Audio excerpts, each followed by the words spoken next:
আমরা এমনি শুনি আইএমএ জাহেলিয়াত বলে একটা কথা আছে। এই গত সরকার এই আইএমএ জাহেলিয়াতকে প্রতিষ্ঠিত করে গেছে সর্বক্ষেত্রে। এটা তার একটা নমুনা। আপনারা সবাই সঙ্গে ছিলেন, কাজে আমার নতুন করে বলতে হবে না। যা যা দৃশ্য, যা যা কথাগুলো বলা হয়েছে, এটা বর্ণনা যদি দিতে হয়, শব্দ যদি ব্যবহার করতে হয়, তাহলে বলতে হবে একটা বিভৎস দৃশ্য। এটা মানুষের মনুষ্যত্ববোধ বলে কোনো জিনিস যা আছে সেটার থেকে বহু গভীরে নিয়ে গেছে। এটা নিশ্চিহ্ন করার জন্য মনুষ্যত্ববোধ যেন কারো না থাকে। নৃশংস অবস্থা। প্রতিটি জিনিস যে হয়েছে এখানে, যতটাই শুনি অবিশ্বাস্য মনে হয়। এটা কি আমাদেরই জগৎ, এটা কি আমাদেরই সমাজ, আমরা এটা করলাম। এবং যারা নিগৃহীত হয়েছে, যারা এটা শিকার হয়েছে, তারা আমাদের সঙ্গে আছে। তাদের মুখের থেকে শুনলাম কিভাবে হয়েছে। কোনো ব্যাখ্যা নেই। এটা ব্যাখ্যা থাকলে কিছু একটা হলে মানুষ বোঝে যে এটার কারণ ছিল। এটা বিনা কারণে রাস্তা থেকে উঠিয়ে আনার মতো কথা। বিনা দোষে কতগুলো সাক্ষী সাবুত হাজির করে সেই যন্ত্র, ওই এক্সপ্লোসিভ কতগুলো গাড়ির ভিতরে ঢুকিয়ে দিয়ে তারা বলছে তুমি সন্ত্রাসী, জঙ্গি, এগুলো বলে বলে তাকে নিয়ে আসা হয়েছে। এবং এইরকম ইন্টারোগেশন সেল, এরকম টর্চার সেল, এরকম টর্চার সেল সারা বাংলাদেশ জুড়ে আছে। সেটাও শুনলাম আজকে। আমার ধারণা ছিল যে এটা বোধহয় এখানে আয়নাগর বলতেছি কয়েকটা আছে। এখন শুনতেছি আয়নাগরের বিভিন্ন ভার্সন সারা দেশ জুড়ে আছে। কেউ বলছে 700, কেউ বলে 800। এতে সংখ্যাও নিরূপণ করা যায়নি পর্যন্ত। কতটা আছে, কতটা জানা আছে, কতটা অজানা রয়ে গেছে সেই জিনিসগুলো। আমরা এমনি শুনি আইএমএ জাহেলিয়াত বলে একটা কথা আছে। এই গত সরকার এই আইএমএ জাহেলিয়াতকে প্রতিষ্ঠিত করে গেছে সর্বক্ষেত্রে। এটা তার একটা নমুনা। আর আমি কমিশনকে ধন্যবাদ জানাচ্ছি। তারা বহু কষ্ট করেছে। অন্যান্য কমিশন তো তারা করেছে, অন্তত তারা নিজেদের ঘরে বসে করতে পেরেছে। এদেরকে গুম কমিশনের যেটা, তারা কোদাল আর এগুলো আবিষ্কার করার জন্য আসতে হয়েছে, তাদেরকে বের করার জন্য। কিসের মধ্যে লুকিয়েছিল, কারা কি করেছে, এখনো ধ্বংসাবশেষ আমরা দেখতেছি। কাজে আমরা দেশের যে চূড়ান্ত অবনতি, চূড়ান্ত রূপ দেখলাম সর্বক্ষেত্রে, এটা তার একটা প্রতিচ্ছবি।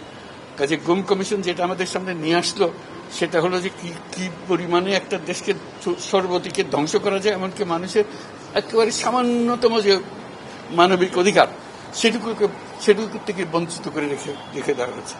আজকে এটা জাতির জন্য একটা বড় চূড়ান্ত রকমের একটা ডকুমেন্ট হবে। আপনাদের সাক্ষী রেখে আপনাদেরকে নিয়ে এসে আমরা শরিক হলাম এটাতে। যারা এই ভুক্তভোগী তাদের সঙ্গে কথা বললাম, কয়েকজনের সঙ্গে। ভুক্তভোগীদের সংখ্যা আমার জানার মতো 1700 প্লাস, 1750 প্লাস এরকম যারা ভুক্তভোগী। অজানা কত এটা তো আমরা আর জানি না। কেউ বলে যে এটা 3000-এরও বেশি হবে। কাজে সেটাও আমরা ধরে নিলাম যে একটা সীমারেখা দরকার, যেটা আমরা অজানা, এটার উপর কেউ প্রমাণ দিতে পারেনি। এই যে উদাও হয়ে গেছে, মানুষ নিশ্চিহ্ন হয়ে গেছে, কেউ বলতে পারছে না সে কোথায়। তার মেয়ে আপনাদের সামনেই ছিল আজকে, যে বলছে আমার মাকে কোথায় নিয়ে যাওয়া হয়েছে। আজ 9 বছর করে, 9 বছর ধরে আমরা আর খোঁজ পাইনি। সে নিজেও ছিল, 11 বছর বয়সে ছিল, সে মায়ের সঙ্গে ছিল, তাকে রেখে মাকে নিয়ে চলে গেছে। এই হলো সামান্য একটা দৃশ্য। এই দৃশ্য বড় করুণ দৃশ্য। এবং এটার কঠিনতম যে লেসনটা হলো, যারা করেছে তারা আমাদেরই সন্তান, আমাদেরই ভাই, আমাদেরই ঘনিষ্ঠ আত্মীয়, তারাই করেছে। এবং আমরা এই সমাজকে যদি এর থেকে বের করে না আনতে পারি, তাহলে এই সমাজ তো টিকে থাকবে না। যে এইভাবে যদি আমাদের হয়, আমাদের সন্তানরাই যদি এগুলো করে, এবং তারা যদি এইরকম কাজ করতে পারে, যে মানুষের পক্ষে যেটা সম্ভব। একজন বলছিল ওই যে খুপড়ির মধ্যে তাকে রাখা হয়েছে, গ্রামে তো মুরগির খাঁচা এর চেয়ে বড় হয়। এরকম অবস্থা, মুরগিও নড়াচড়ার যেরকম জায়গা পায় না, ওরও নড়াচড়ার কোনো জায়গা নেই। ওকে ব্যবস্থা রাখা হয়েছে, মাসের পর মাস, বছরের পর বছর তাকে ব্যবস্থা রাখা হয়েছে। এটা মানুষের সামনে এখন বিচার রইল, কিভাবে আমরা আবার নতুন করে সমাজ গড়তে পারি, যাতে করে আমরা এই যে এটা আমাদের সবারই অপরাধ, যেটা হতে দিয়েছি আমরা এই দেশে। আজকে আমরা মুক্ত হলাম, সে মুক্ত বাংলাদেশে আমরা যেন নতুন করে আবার সমাজ গড়তে পারি। এটার থেকে একেবারে অতি দূরে যেন আমরা চলে যেতে পারি। এটার নমুনা, এটার সাক্ষী, এটার যে ডকুমেন্টেশন গুম কমিশনের রিপোর্টের মধ্যে থাকবে, এবং এটা অবশ্য পাঠ্য হিসেবে সবাইকে পড়তে হবে, এবং তাদের যারা করেছে তাদের বিচার করতে হবে। তা না হলে আমরা নিষ্কৃতি পাবো না এটার থেকে। এই যে কাজগুলো করে গেল তারা, তা না হলে আমরা আবার মুক্তভাবে বলবো কি করে যে আমরা এই দেশের মানুষ, আমরা পরিষ্কার। যারা করেছে তাদের জন্য আমরা কেন মুক্তভোগী হতে যাব? তাদের সে বিচার করবো, জনসাধারণ বলবো যে হ্যাঁ এটা উচিত বিচার হয়েছে, তখন আমরা এটা থেকে মুক্তি পাবো।